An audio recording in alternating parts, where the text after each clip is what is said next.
संतोषी माता व्रत कथा। संतोषी माता व्रत कथा। एक बुढ़िया थी, उसके 7 बेटे थे। 6 कमाने वाले थे जबकि एक निकम्मा था। बुढ़िया 6 बेटों की रसोई बनाती, भोजन कराती और उनसे जो कुछ जूठन बचती वह 7वें को दे देती। एक दिन वह पत्नी से बोला, देखो मेरी माँ को मुझ पर कितना प्रेम है। वह बोली, क्यों नहीं, सबका झूठा जो तुमको खिलाती है। वह बोला, ऐसा नहीं हो सकता है। मैं जब तक आंखों से न देख लूं मान नहीं सकता। बहू हंस कर बोली, देख लोगे तब तो मानोगे। कुछ दिन बाद त्योहार आया। घर में 7 प्रकार के भोजन और चूरमे के लड्डू बने। वह जांचने को सिर दुखने का बहाना कर पतला वस्त्र सिर पर ओढ़े रसोई घर में सो गया। वह कपड़े में से सब देखता रहा।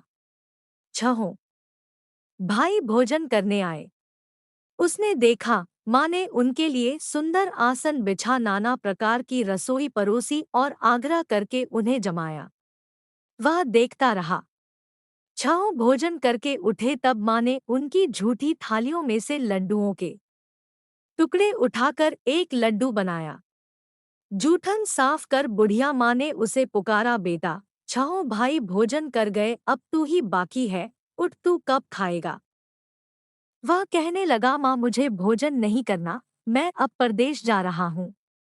माँ ने कहा, कल जाता हो तो आज चला जा। वह बोला, हाँ आज ही जा रहा हूँ। यह कहकर वह घर से निकल गया। 7वें बेटे का परदेश जाना चलते समय पत्नी की याद आ गई। वह गौशाला में कंडे उपले थाप रही थी।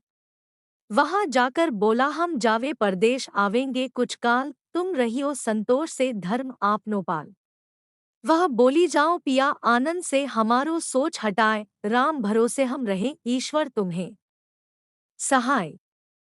2 निशानी आपन देख धरु में धीर, सुधी मति हमारी बिसारियो रखियो मन गंभीर। वह बोला, मेरे पास तो कुछ नहीं, यह अंगूठी है, सो ले और अपनी कुछ निशानी मुझे दे। वह बोली, मेरे पास क्या है, यह गोबर भरा हाथ है। यह कहकर उसकी पीठ पर गोबर के हाथ की थाप मार दी। वह चल दिया। चलते चलते दूर देश पहुंचा। परदेश में नौकरी वहां एक साहूकार की दुकान थी। वहां जाकर कहने लगा, भाई मुझे नौकरी पर रख लो। साहूकार को जरूरत थी, बोला, रह जा। लड़के ने पूछा, तनख्वाह क्या दोगे। साहूकार ने कहा, काम देख कर दाम मिलेंगे। साहूकार की नौकरी मिली। वह सुबह 7 बजे से 10 बजे तक नौकरी बजाने लगा। कुछ दिनों में दुकान का सारा लेन देन, हिसाब किताब, ग्राहकों को माल बेचना सारा काम करने लगा। साहूकार के 7-8 नौकर थे, वे सब चक्कर खाने लगे। यह तो बहुत होशियार बन गया। सेठ ने भी काम देखा और 3 महीने में ही उसे आधे मुनाफे का हिस्सेदार बना लिया। वह कुछ वर्ष में ही नामी सेठ बन गया और मालिक सारा कारोबार उस पर छोड़कर चला गया। पति की अनुपस्थिति में सास का अत्याचार। इधर उसकी पत्नी को सास ससुर दुख देने लगे, सारी गृहस्थी का काम करा के उसे लकड़ी लेने जंगल में भेजते।